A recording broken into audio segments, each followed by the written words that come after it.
Ahora en esta charla que viene en el programa nos acompaña el doctor Juliano Piñata. Él es investigador asociado del Instituto Milenio de Astrofísica y también es el director del doctorado en astrofísica de la Universidad Andrés Bello. Ahí está Juliano. Hola, Juliano. Hola a todos. Y también del Departamento de Ciencias Físicas de la misma casa de estudio. Hola, Juliano, ¿cómo estás? Bien, bien. ¿Tú, Macarena? ¿Qué tal? ¿Me escuchan? Bien, muchas gracias. Sí, te escuchamos, te escuchamos. Y lo va a acompañar Bárbara Durán. A ver si podemos ver a Bárbara. Ahí está Bárbara. Hola, Bárbara.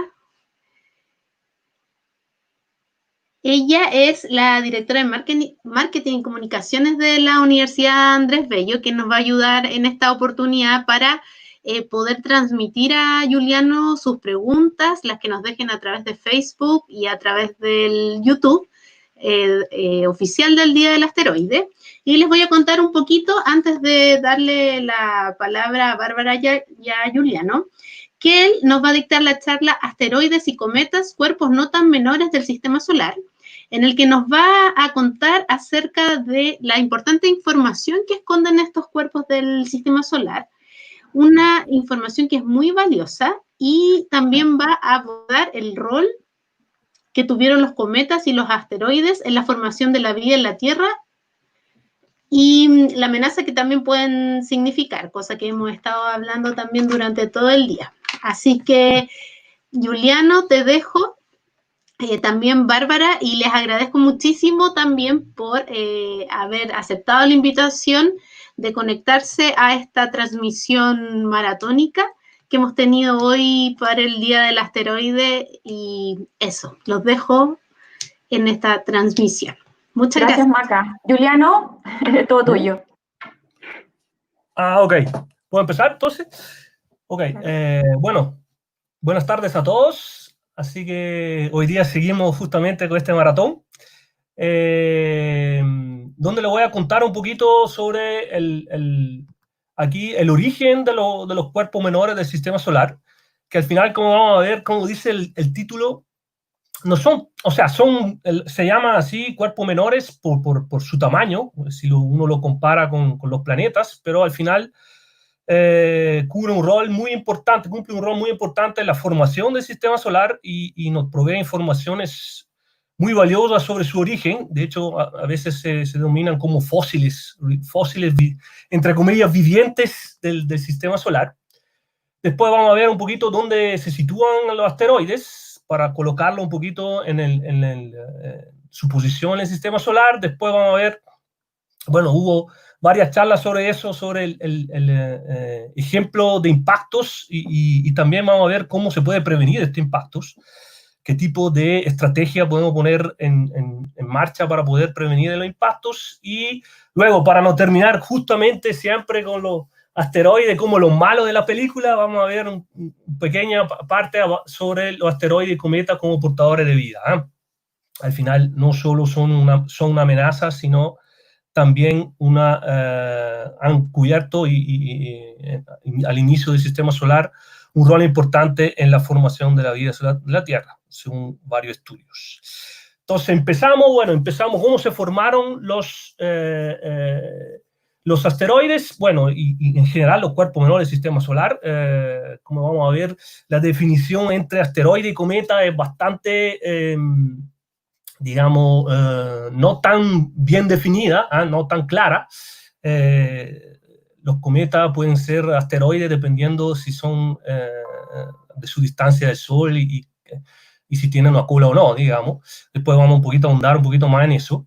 Entonces, bueno, los asteroides, como decía al inicio, son efectivamente fósiles del Sistema Solar porque se formaron cuando se empezó a formar el Sistema Solar. Y todo empezó con una nube aquí en colapso, una nube molecular compuesta por la mayoría de hidrógeno, helio y un pequeño porcentaje de material que no es hidrógeno, helio, que los astrónomos llamamos metales, que pero eran justamente los compuestos que son más pesados, con más átomos, con más núcleos del hidrógeno helio. Y entonces, de aquí, esta nube empezó a colapsar bajo la gravedad, y debido a su rotación va a formar un disco aquí, donde la mayoría del material de este disco va al centro del disco, donde se forma el Sol, que es el primero en formarse, y luego el resto del material empieza a condensarse en pequeños trozos de material que se llaman planetésimas, que luego, después de un cierto número de colisión, empiezan a aumentar su tamaño, aumentar su masa, y bueno, si alcanza una masa suficientemente elevada, empieza a dominar la fuerza de gravedad, y entonces eso crecen como planetas. Okay. Entonces, ¿qué son los asteroides? Y son justamente estos protoplanetas o planetésimas que en general no pudieron crecer lo suficiente para formar un planeta.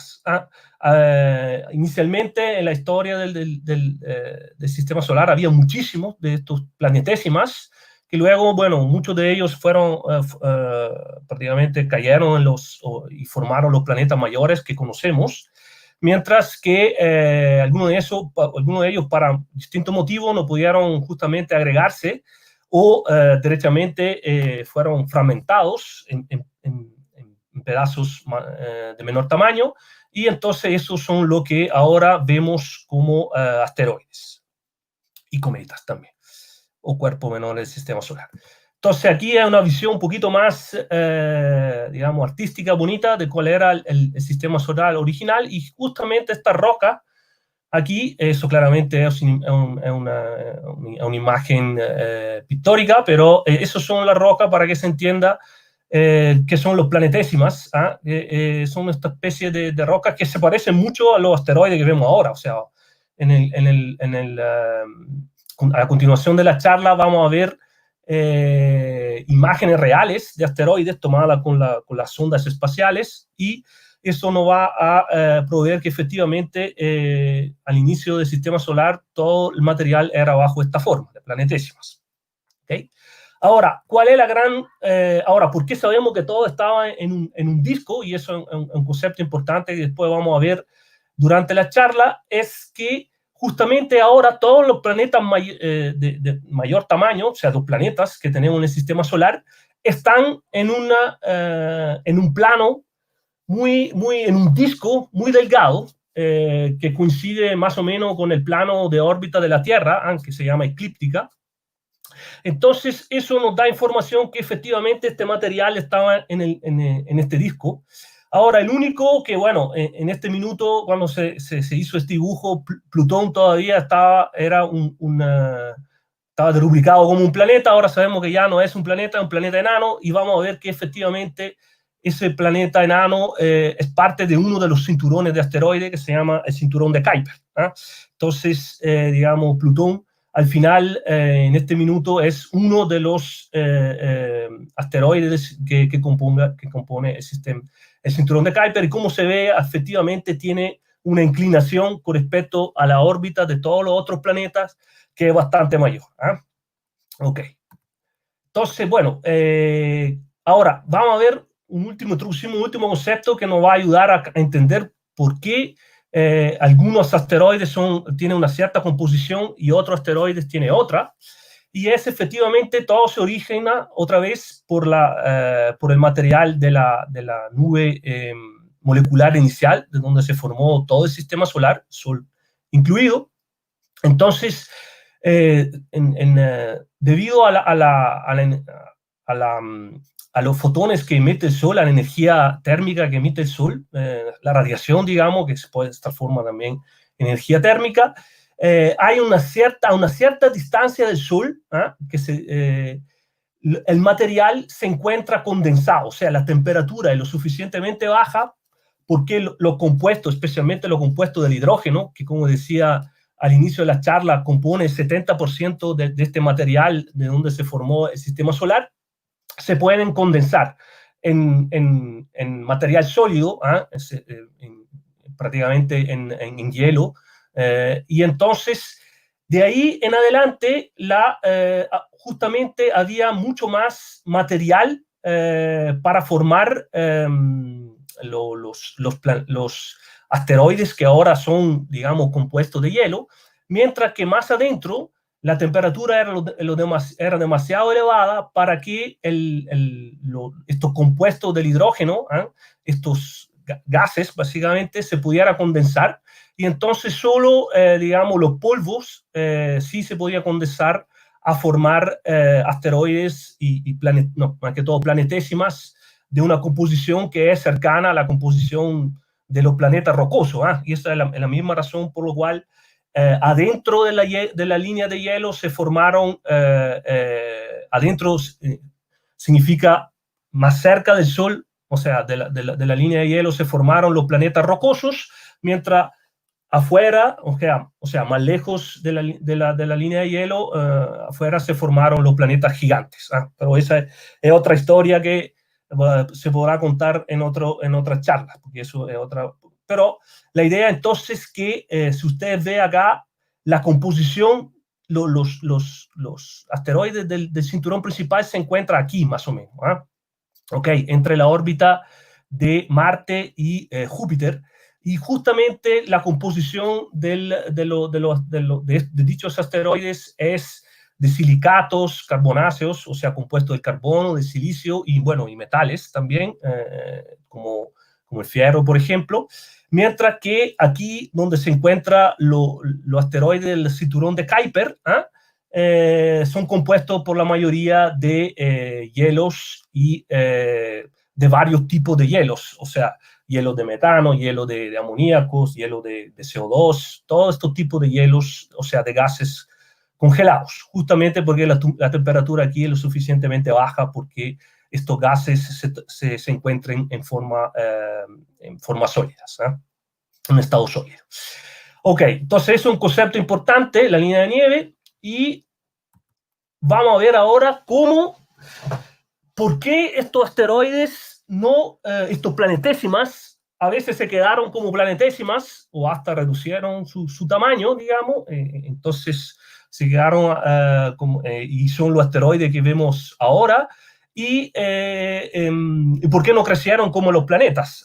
Entonces, eso, como hemos dicho, para crecer a un tamaño, digamos, suficiente para que empiece a dominar la gravedad, entonces los planetésimas acretan materia de los otros, fundamentalmente de otros planetésimas, para crecer en tamaño, tiene que alcanzar una masa, digamos, suficiente para que, bueno, toma justamente la fuerza de gravedad sea lo suficientemente elevada para atraer otros cuerpos, y esto aviene con choques, colisiones de estos planetésimas.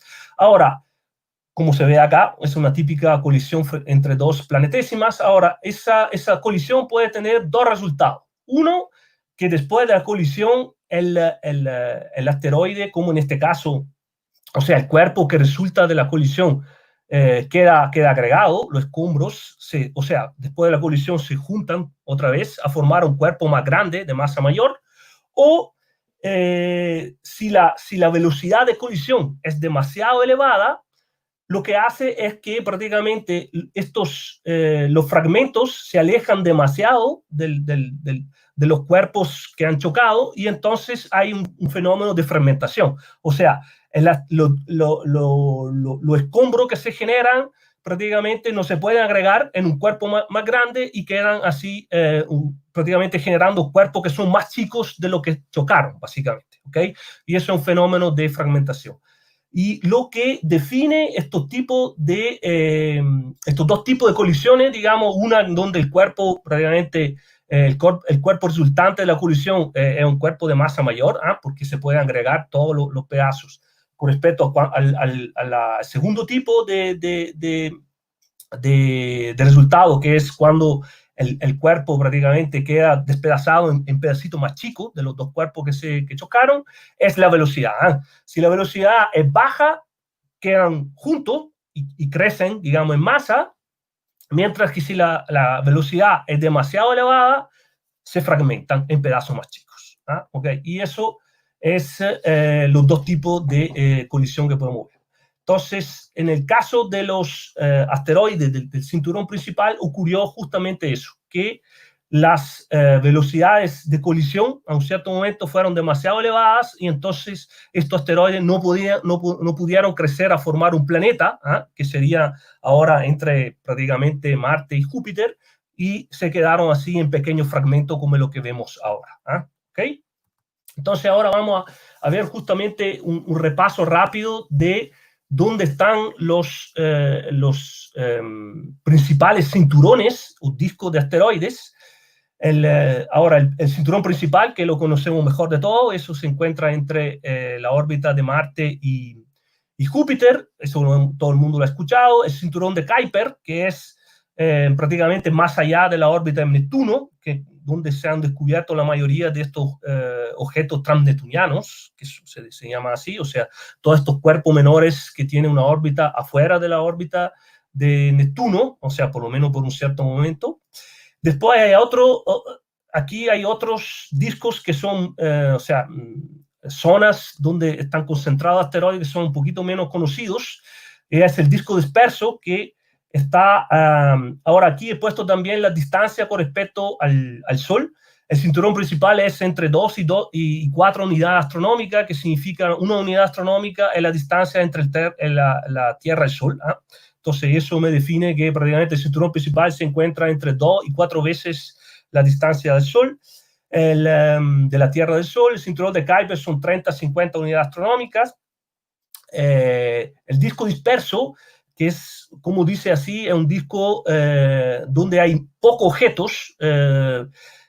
objetos hasta ahora conocidos, porque como son muy lejos, estamos hablando ya de 50 a más de 100 unidades astronómicas, estamos hablando de 200, 300 unidades astronómicas, y entonces es muy difícil descubrir objetos a esta distancia porque la luz que emiten depende de la distancia, de hecho, del cuadrado de la distancia, o sea, más lejos sean objetos, menos refleja, digamos, menos no llega la luz reflejada por el mismo objeto del Sol, y entonces es mucho más difícil, digamos, detectar en una imagen tomada con un telescopio un objeto cercano que un objeto muy lejano como esto del disco disperso.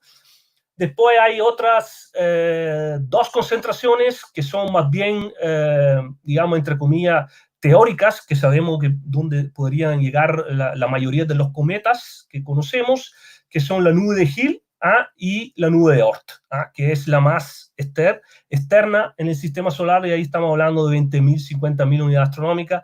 Estamos hablando ahí de verdad de los bordes donde el Sol todavía actúa con su fuerza de gravedad, o sea, se puede sentir la fuerza de gravedad del Sol, y entonces estos objetos son muy débilmente ligados al Sol y de hecho son muy volátiles. Cuando el Sol se encuentra, tiene un encuentro cercano con otra estrella o con la misma interacción con la Vía Láctea, que es nuestra galaxia, estos objetos se pueden fácilmente perturbar, y es la razón por qué a veces entran en el sistema solar interno. Ya, entonces, dicho eso, vamos a explorar de a poco ahí. Eso esto era en ordenado en distancia. Vamos a explorar el cinturón, el primer zona donde se concentran los asteroides, que es justamente el cinturón principal. Ahí están, eso sería como si lo viéramos de arriba, si pudiéramos salir del plano donde está la Tierra, y todos los otros planetas, como les he mostrado antes, si podemos subir aquí, así se vería. De hecho, forman de verdad un cinturón, y es por eso que se llama así. Esos son los objetos blancos aquí. Y como se ven, son entre las órbitas de Marte y Júpiter.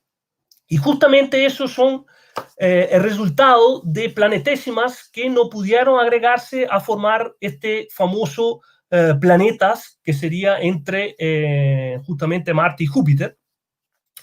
¿Debido a qué? Debido a que los choques entre los planetésimas que estaban en esta zona empezaron a ser, la velocidad empezó a ser demasiado grande, y entonces los choques, en lugar de ser, digamos, de crear un cuerpo más grande, empezaron a fragmentar estos objetos. ¿Y por qué aumentaron estas velocidades de choque? Por la acción de Júpiter. La acción gravitacional de Júpiter empezó a perturbar gravitacionalmente estos objetos y entonces los choques entre ellos empezaron a aumentar de velocidad y el resultado que tenemos es justamente el cinturón principal de asteroides, que efectivamente es un planeta fallido. Ok, entonces esos son los... ahora, esta es una visión de arriba, digamos, del plano si nosotros lo vemos un poquito más, digamos, ahí mostrado cómo hace, ahí están, como ven, los asteroides se encuentran bien en el disco. La mayoría de ellos están en el disco, a pesar que fueron perturbados. La gran mayoría sigue siendo aquí en el disco, donde en teoría aquí estaría el famoso planeta que nunca se formó. Y para hacerle un ejemplo, esa es una órbita bien elíptica de algunos de estos, de un cometa, ponte tú, que es bastante distinta de lo que es la órbita de estos asteroides que están en el cinturón principal. Hay algunos asteroides del cinturón principal también que tienen una órbita más inclinada con respecto a la órbita del Sol, la órbita de la Tierra alrededor del Sol, pero de hecho, la mayoría de estos objetos se llaman Near Earth Object, que son objetos, son asteroides que pasan muy cerca o que cruzan la órbita de la Tierra. Sí tienen órbita más inclinada porque fueron fuertemente perturbados por la acción de los planetas, especialmente los planetas gigantes, antes que todo Júpiter. Entonces eso, como se ve, es un disco. Aquí le muestro una animación que después le voy a mostrar. Ahora, todos estos puntitos para que den una idea de cuántos son muchísimos y se siguen descubriendo cada vez más de estos asteroides, porque, como le voy a mostrar al final, hay cada vez más interés en mapear dónde están y precisamente y cada vez de tamaño menor, porque son cada vez más sensibles la búsqueda de asteroides. Para hacerle un ejemplo, estos puntitos azules acá son justamente los asteroides que podrían cruzar la órbita terrestre y podría potencialmente colisionar con ella. Por eso lo vamos a ver hacia el final de la charla. ¿Okay? Ahora, ¿qué masa tiene el cinturón principal de asteroides? No es muy grande, son muchos objetos, pero son de tamaño bastante chico. Ahora aquí le muestro como referencia, cuál es el tamaño de la Luna, nuestra Luna. Ese objeto, el 1, es Ceres, que es el objeto más grande del cinturón principal de asteroides.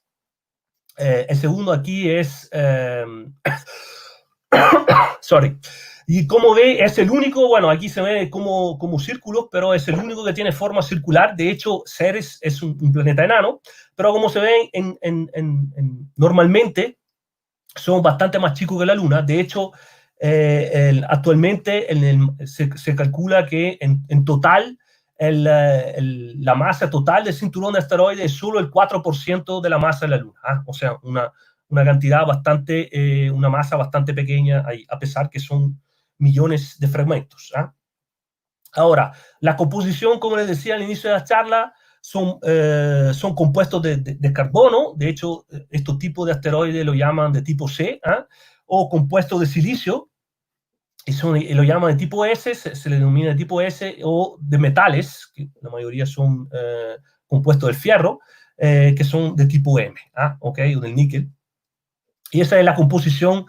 Por la mayoría, los asteroides del cinturón principal, esa es la composición química que tiene. Ok, entonces vamos a ver un poquito imágenes de cómo relucen estos asteroides. Empezamos del cinturón principal. Esto es Ceres, le presento aquí. Tiene un diámetro de 950 kilómetros y es el único que tiene forma esférica. De hecho, porque tiene forma esférica porque su forma es dada por la gravedad. La gravedad tiene simetría esférica, y entonces cuando la gravedad domina, la fuerza dominante, los cuerpos van a tomar una forma de esfera. ¿Okay? Y de hecho, Ceres es un planeta enano, que esa es la definición, cuando justamente es lo suficientemente masivo el cuerpo para tomar forma esférica. ¿Okay? Entonces, eso es Ceres. Es el segundo más grande. Vesta, como ve, Vesta no es un planeta enano, ya como ve ahí no tiene ya forma, está en forma un poquito más elongada, ¿eh? La gravedad está ahí, es un punto de quiebre, digamos, pero no pudo crecer lo suficiente para tomar forma esférica. Es el segundo. Ahora, noten que todos los cuerpos como los asteroides que les mostraba están llenos de cráteres porque justamente hubo un bombardeo, hay un choque continuo de compañeros de ellos que están en los alrededores, y entonces van bombardeando la superficie de estos objetos. De hecho, se parece a la superficie de la Luna, porque ahí los cráteres se quedan porque todos estos cuerpos no tienen atmósfera y entonces no están protegidos como la Tierra de estos choques. Y además no hay actividad volcánica o tectónica, entonces si algo genera un cráter, el cráter se queda ahí prácticamente fosilizado para siempre, ¿eh? La única manera de cambiar la forma de un cráter es que caiga otro objeto en la misma posición, ¿eh? O cercano. Eso es la única manera para modificar la superficie de estos objetos. Bueno, aquí le presento, después de Vesta, le voy a meter una serie de otros objetos que componen, como ven, tienen forma cualquiera, ¿eh? O sea, son formas completamente irregulares. Ahí está también una comparación de tamaños.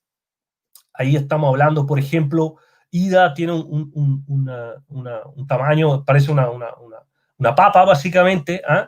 Y la partícula, bueno, él tiene un porte de 30 kilómetros, eso estamos hablando más o menos del porte de Ida, y es, como ve aquí en esta imagen real, tomado por una sonda espacial, ahí Ida tiene una pequeña luna, ¿eh? Que se llama Dáctil, o sea, tiene otro asteroide, básicamente, que es en órbita con respecto al cuerpo principal de Ida, ¿eh? Y eso, esto claramente, la fuerza gravitacional entre los dos es muy pequeña, entonces estos tipos de órbitas muchas veces no son estables, ¿eh? Y pueden ser fácilmente perturbadas cuando se encuentren con otros cuerpos menores o por la acción de planetas mayores. Pero estos tipos de sistemas dobles de asteroides no son tan raros, ¿eh? De hecho, se supone que es por el momento un sexto de estos tipos de los asteroides están por lo menos en sistemas dobles, ¿eh? ¿Okay? Ahora aquí vamos un poquito más en detalles sobre las posibles formas y que nos pueden dar pistas también de cuál es la estructura de estos asteroides. Aquí, por ejemplo, se supone que esto es una roca bastante sólida, ¿eh? Mientras aquí se puede notar que lo que esta imagen indica que podría ser la conjunción de dos cuerpos que probablemente no son tan unidos entre ellos, o sea, están unidos gravitacionalmente, pero no de manera sólida, cristalina, digamos. Y entonces estos tipos de asteroides se podrían fácilmente fragmentar en dos cuerpos si, por ejemplo, lo chocan con otro cuerpo, ¿ok? O sea, no, estos tipos de forma, estos típicos de los asteroides metálicos o restos aquí hay que ver los gases, o sea, hay un poquito de todo, digamos, como formas, todo más sólido. Entonces, digamos, hay algunos que podrían ser rocas sólidas, porque a lo mejor son fragmentos que se han surgido de choques, pero algunos hay evidencia que podrían ser formados, que estos dos pedazos que se pueden notar acá, podrían ser justamente quedarse juntos solo por la acción gravitacional, ¿ok? Ahora, un ejemplo bien que se ha estudiado en detalle es este asteroide Bennu, que, bueno, al aparecer parece, digamos, tiene la apariencia de ser un cuerpo sólido, pero hay bastante evidencias que en realidad es una pila de escombros, como se define técnicamente. O sea, es una serie de rocas más chicas que están unidas por la débil gravedad. Y esto se supone que varios de los asteroides tienen este tipo de estructura, ¿eh? Que no son cuerpos sólidos únicos, sino son una pila de escombros.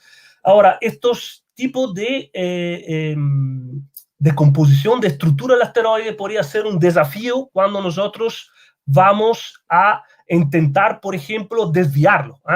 Porque, por ejemplo, si yo le pongo ahí le voy a tirar un proyectil para poder desviar su órbita, lo que ocurriría en este caso, y lo vamos a ver más allá en la charla, que prácticamente estos fragmentos se van a separar ligeramente y entonces no logro el objetivo que es de desviar ¿cómo se llama? El cuerpo completo y no de fragmentarlo en distintos pedazos, que podría ser aún más daño porque van a aumentar el radio de posible choque con la Tierra.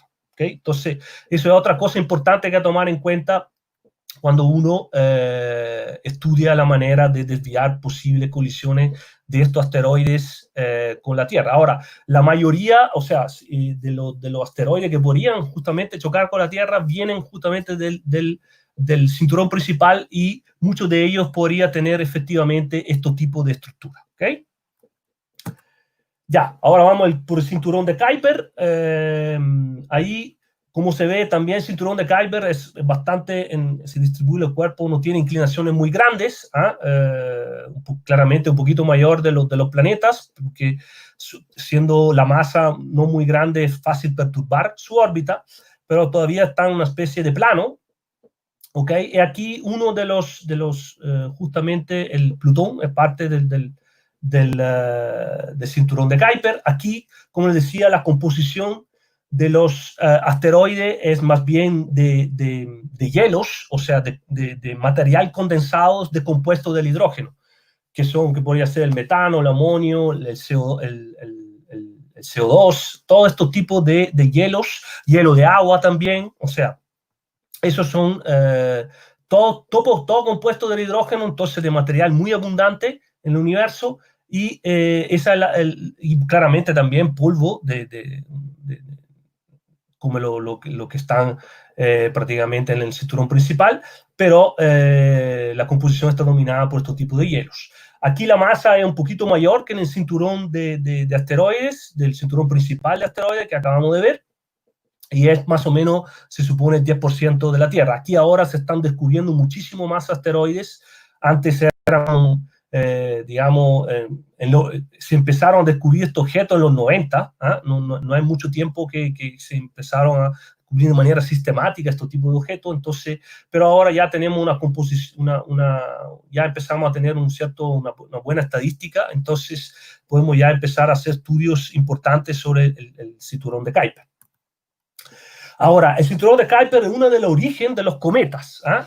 Y, bueno, los cometas, básicamente hay que decir cuál es la diferencia entre un cometa y un asteroide. Bueno, si ustedes ven esta imagen, por ejemplo, cuando eso es la imagen de un núcleo cometario, cuando está lejos del Sol, entonces no tiene actividad, porque la actividad, o sea, los gases que emite el cometa, que es lo que generan la melena de la cometa y la cola, prácticamente, solo se activan cuando están cerca del Sol, porque es el viento solar, básicamente,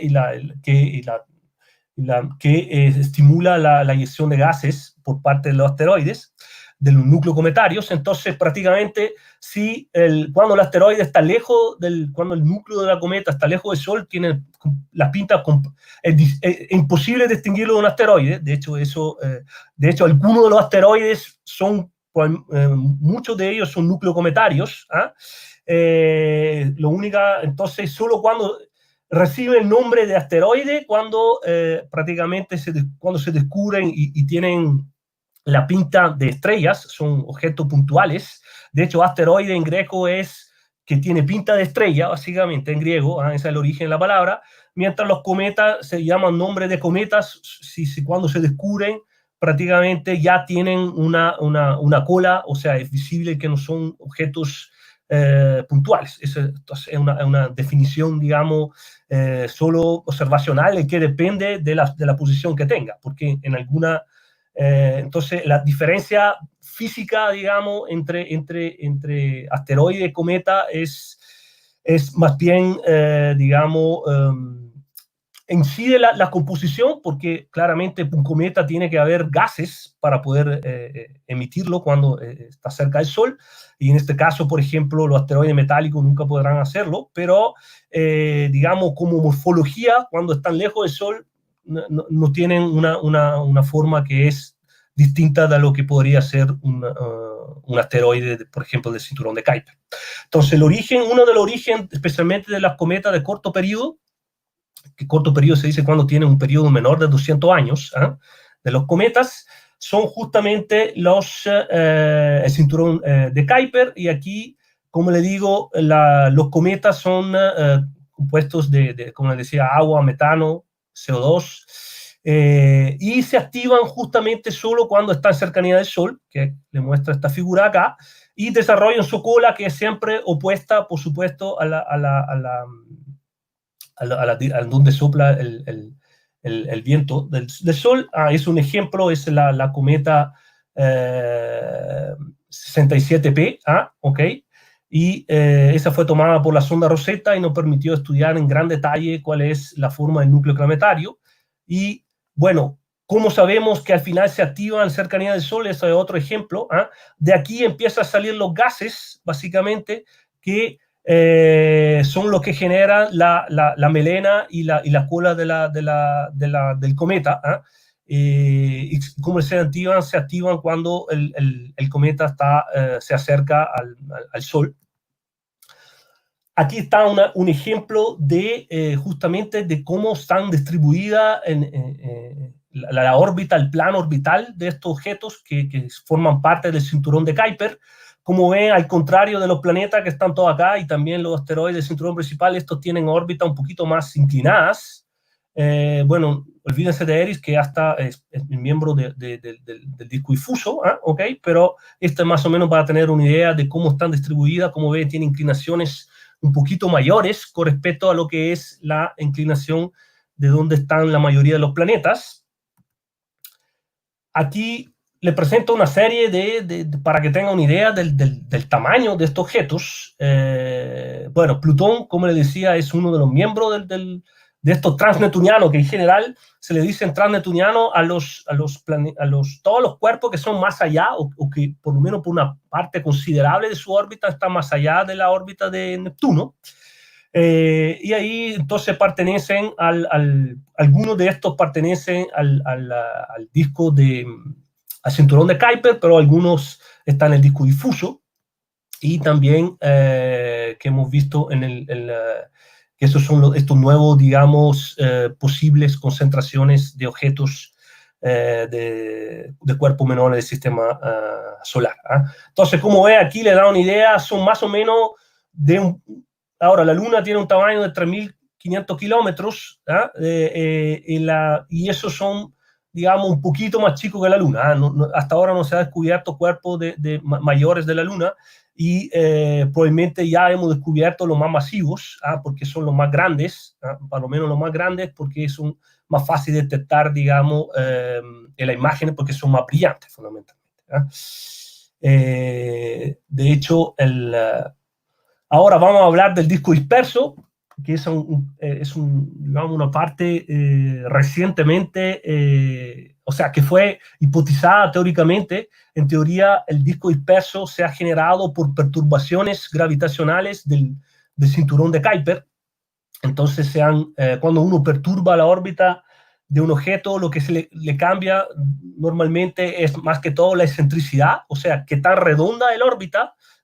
Entonces la órbita inicialmente, si es redonda, se pone cada vez más achatada, más elíptica. Entonces eso es un efecto de las perturbaciones. Y también el otro efecto de las perturbaciones gravitacionales es que se cambia la inclinación. Entonces sale del plano, digamos, de donde estaba el disco, de donde se formó el sistema solar, y se ponen más inclinados las órbitas. De hecho, Eris, que es uno de los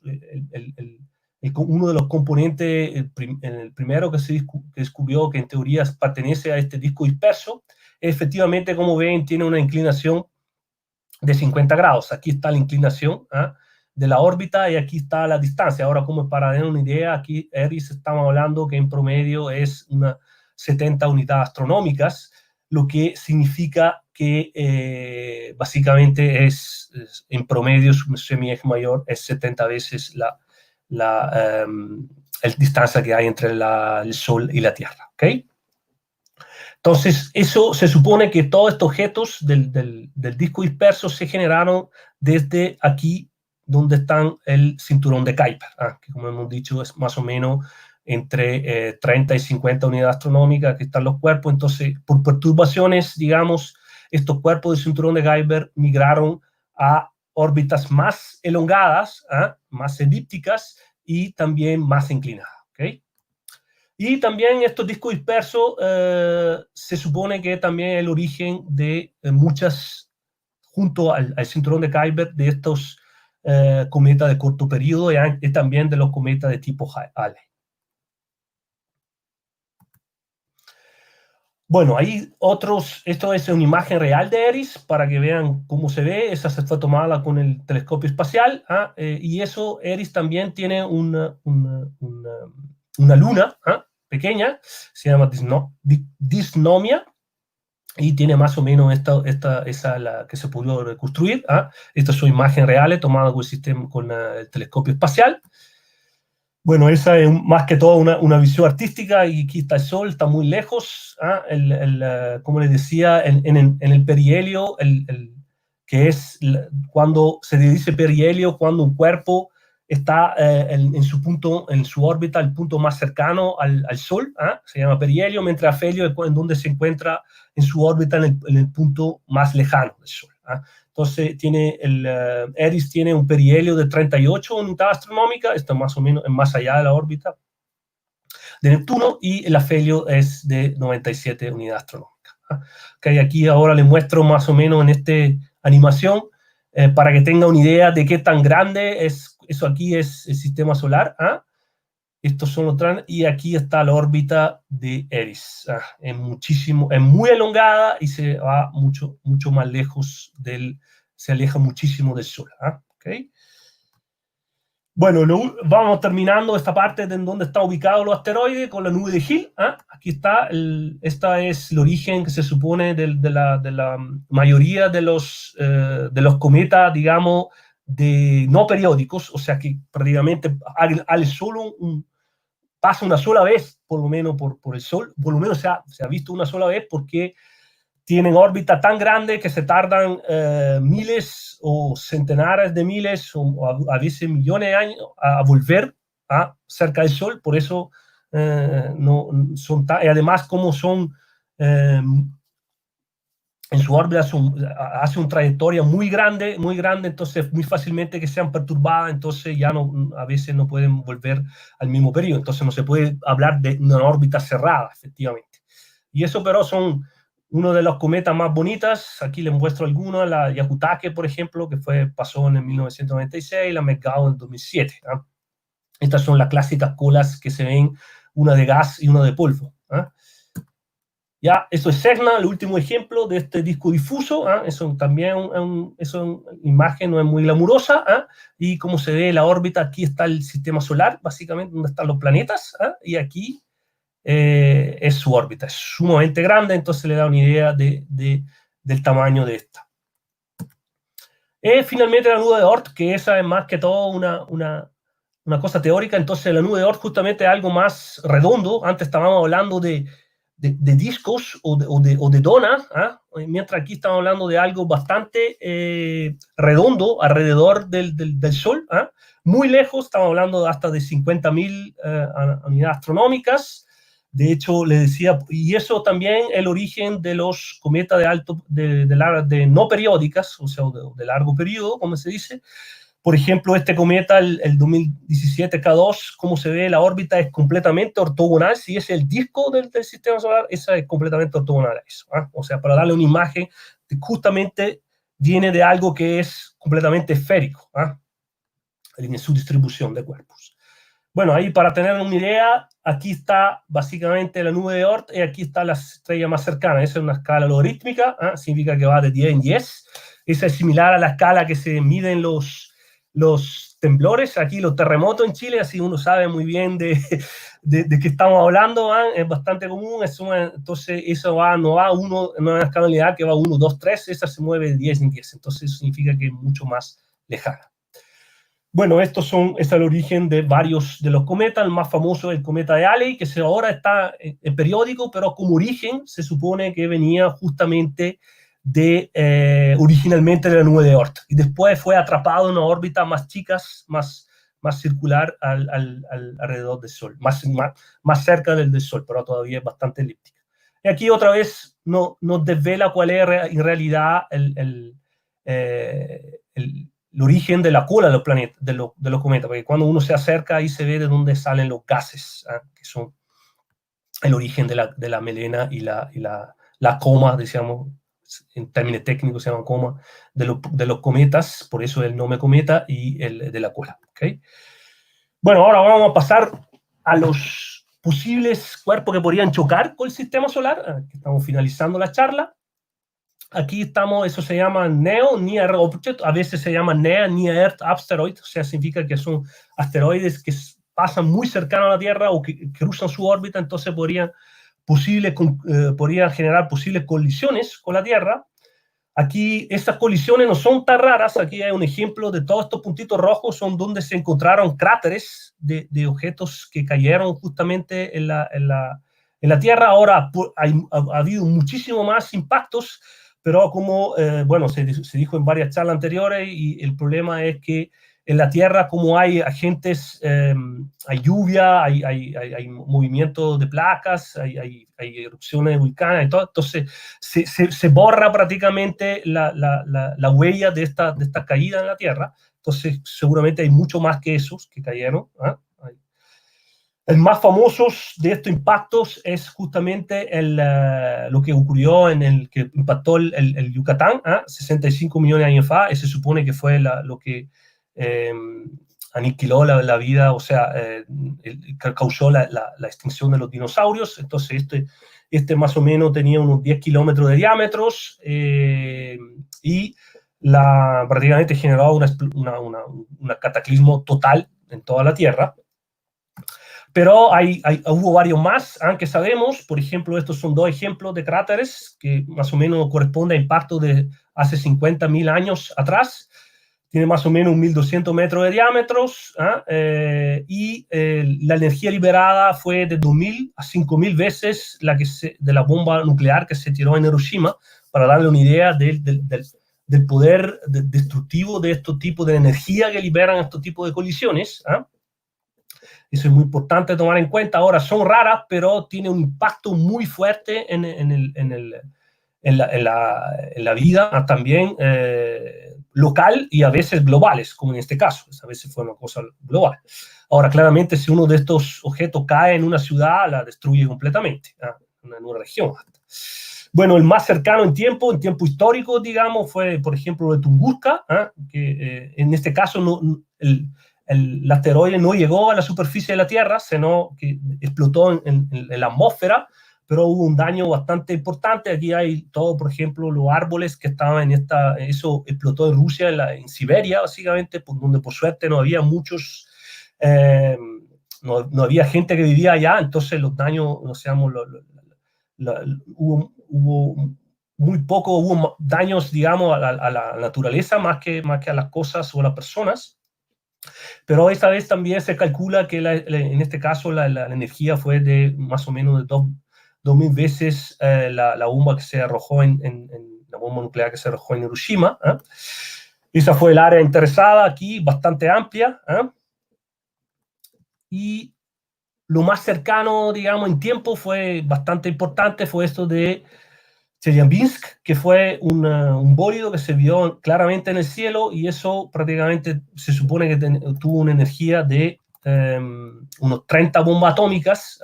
Ese es más o menos el estimado, y bueno, esa prácticamente es una roca que se encontró, uno de los fragmentos. Eso también hubo y por suerte también en este caso no impactó en un lugar donde no habitado, digamos, no había muchos, entonces no hubo daños a personas Ha habido unas cosas, sí. Entonces, ¿cómo podemos evitar estos tipos, como hemos visto, si estos tipos de eventos ocurren en ciudades? O sea, si por ejemplo esto habría impactado Santiago, lo habría destruido completamente. O sea, entonces, ¿cómo podemos impactar estos impactos? Ahí vamos para terminando las charlas. Ahora hay que detectarlo lo más pronto posible. Entonces hay que detectarlos, estos tipos de amenazas.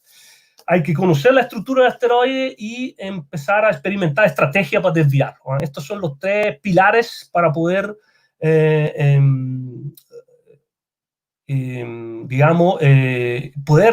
evitar estos tipos de impactos que son tan dañinos por la sociedad y la vida en la Tierra.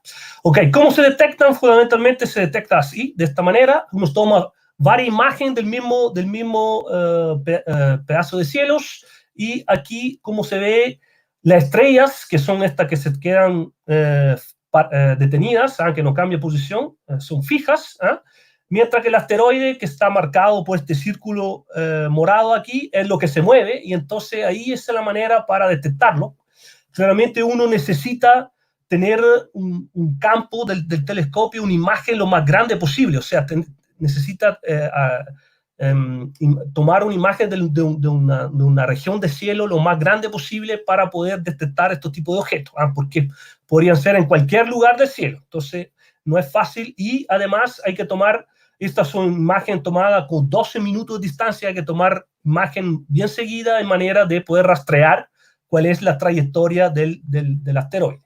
Entonces, eso es la técnica que se usa para detectar los asteroides y luego calcular una órbita. Bueno, ¿cuáles son las herramientas? Bueno, son telescopios como estos, el proyecto Atlas, por ejemplo, que está financiado por la NASA, que se llama Asteroid Terrestrial Impact Last Alert, significa que quieren descubrirlo, como dar una alerta antes que descubrir el objeto, para dar una alerta de dónde van a caer esto, calcular la órbita, a ver si posiblemente va a chocar con la Tierra. Este es el telescopio que se usa. Estos son 2 telescopios gemelos, que uno está en 2 islas en Hawái, y entonces prácticamente el campo de vista de Atlas son, o sea, puede hacer una imagen de una región de cielo equivalente a 225 lunas llenas. Eso me da una idea de qué tan grande el pedazo de cielo puede observar, y eso es muy útil justamente para detectar los asteroides. Ahora hay una buena noticia. Entonces aquí Hawái está en el hemisferio norte, y entonces puede ver el cielo del norte, una parte del cielo ecuatorial, por supuesto, pero no puede ver el cielo muy al sur.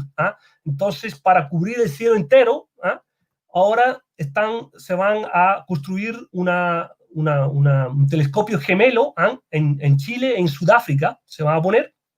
Bueno, y el Instituto Milenio de Astronomía está justamente participando, yo y otros colegas estamos participando justamente a la instalación de este telescopio Atlas en Chile, va a estar en el Observatorio de Sauce. Ahí está el pilar, está esperando que llegue el telescopio, y así eso nos permitirá, digamos, observar la parte austral, digamos, monitorar la parte austral del cielo. Entonces, con estos 2, sea el sur, el norte cubierto, todos los días prácticamente Atlas va a poder monitorear todos los días todo el cielo. Y eso es fundamental para poder descubrir estos tipos de objetos. Bueno, una vez descubierto, por supuesto, lo que hay que hacer, ahora, la idea es que más temprano uno lo descubre, más es fácil desviarlo, porque dándole una pequeña desviación de su órbita cuando está muy lejos de la Tierra puede generar un desvío significativo, entonces evitar que choque con la Tierra. ¿Okay? Aquí, justamente una vez que nosotros lo hemos detectado, calculado la órbita y ver lo más pronto posible, lo más temprano posible, lo que va a hacer es, hay que empezar a hacer estrategias para poder efectivamente desviarlo, una intervención humana para poder desviarlo. Entonces aquí le muestro la más avanzada de este tipo de técnica, que consiste en las misiones DART, que es Double Asteroid Redirection Test, que significa que prácticamente va a intentar desviar este asteroide doble, básicamente mandando haciendo estrellar un proyectil en el asteroide más chiquito que esto, la luna de este asteroide un poquito más grande, de este sistema doble, y con eso prácticamente transferirle su energía cinética, entonces cambiar con impulso la trayectoria de la órbita. Y esa es la idea, y la idea después es medir qué tanto esta órbita se va a desviar para poder verdaderamente empezar a hacer cálculos realistas, porque hasta ahora son cálculos a computador, pero hay que hacer un experimento real para poderlo hacer. ¿Okay? Bueno, este tipo de técnica podría tener un problema si justamente el asteroide tiene esa forma, y entonces, porque si yo le tiro un proyectil acá, esto se va a disgregar, pero no va a poder eliminar estos tipos de objetos. Y entonces eso se haría con un desvío gravitacional. En este caso, entonces, uno podría en órbita un asteroide, o sea, una sonda, de manera que por acción gravitacional va de a poco desviando la órbita sin prácticamente disgregar el objeto. Bueno, y con eso termino con una cosa que hemos visto buena, que también los asteroides fueron portadores de vida inicialmente, y eso de hecho fueron portadores de la mayoría del agua que se supone que está ahora en la Tierra. La Tierra es un planeta con muchísima agua, y eso se supone fue llevado por estos tipos de los congritos carbonáceos, que tienen muchísima agua y tienen también compuestos orgánicos, y entonces por eso se supone que los asteroides trajeron, digamos, son uno de los posibles transportadores de la vida de la Tierra durante el inicio cuando la Tierra era todavía en formación. Bueno, muchas gracias. Estoy listo para la pregunta. Juliano, muchas gracias por tu charla. De verdad que estuvo sumamente interesante. Yo creo que abordaste muchas preguntas que probablemente todos nos hacemos cuando salen temas como los asteroides o los cometas. Tenemos 3 minutos, entonces me gustaría ver si es que en 3 minutos podrías responder una pregunta que llegó, que es muy interesante, que habla acerca de qué tan cerca pasaría el asteroide Apophis de la Tierra en el 2029. Eso no, de verdad no sé, es muy específica la pregunta. No sé, de verdad no sé. ¿Qué tan cerca? Bueno, y hay otra pregunta que también nos llegó, a ver si que te alcanzas a responder. Dice, ¿esos asteroides con órbita perpendicular a la terrestre podrían chocar con la Tierra? Sí, por supuesto. Ahora, lo que mostraba yo, perpendicular, digamos, era un cometa, que pero también podrían chocar con la Tierra, y de hecho, como les decía, las órbitas más perturbadas son las más inclinadas y las más elípticas. Entonces, justamente lo que chocan con la Tierra, de costumbre tiene estos tipos de órbitas muy inclinadas, porque si no, si mantuvieran su órbita circular, nunca cruzarían la órbita de la Tierra. Entonces es como una condición necesaria para que choquen, que sean alargadas, y cuando es alargada, de costumbre está también inclinada, porque por estas cuestiones de las perturbaciones que reciben. Juliano, y la última pregunta, bueno, sabemos que frecuentemente caen asteroides a la Tierra. ¿Se sabe de algún asteroide de gran tamaño que haya caído en territorio chileno? ¿De mayor tamaño? ¿De un tamaño relativamente grande? No sé, no hay, que sepa yo, no hay evidencias de impactos de muy gran tamaño. Pero bueno, eso yo diría que probablemente la charla de la Millarca Valenzuela va a dar más detalles sobre esto, porque ella justamente trabaja en esto de los asteroides, que está muy, digamos, enfocada su trabajo a los meteoritos, que son al final el producto de la caída de los asteroides. Entonces tiene más información probablemente sobre eso. Perfecto, muchas gracias, Juliano. Perfecto, muchas gracias a usted.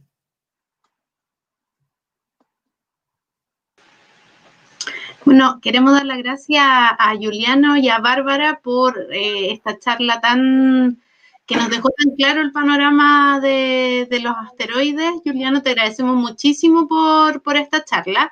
Y adelantando, como tú nos decías, siempre Millarca nos habla del cráter Morturaki. Así que nos podemos adelantar a lo que quizás nos va también a contar mañana a las 6:30. Así que muchísimas gracias, Juliano, Bárbara, y agradecemos también a la Universidad Andrés Bello, que tal como decíamos en la mañana con Planetario, la Universidad Andrés Bello es una de las instituciones que se nos ha unido desde el primer día del asteroide. Así que le estamos muy, muy agradecidos por acompañarnos en esta nueva versión y por unirse a este nuevo formato que no siempre es fácil, pero que nos ha ayudado a llegar a harta gente también y poder sortear esta nueva realidad que estamos viviendo. Así que les agradezco. Gracias. Gracias, Juliano. Gracias, Bárbara. Nos vemos. Chao. Nos vemos. Chao. Adiós.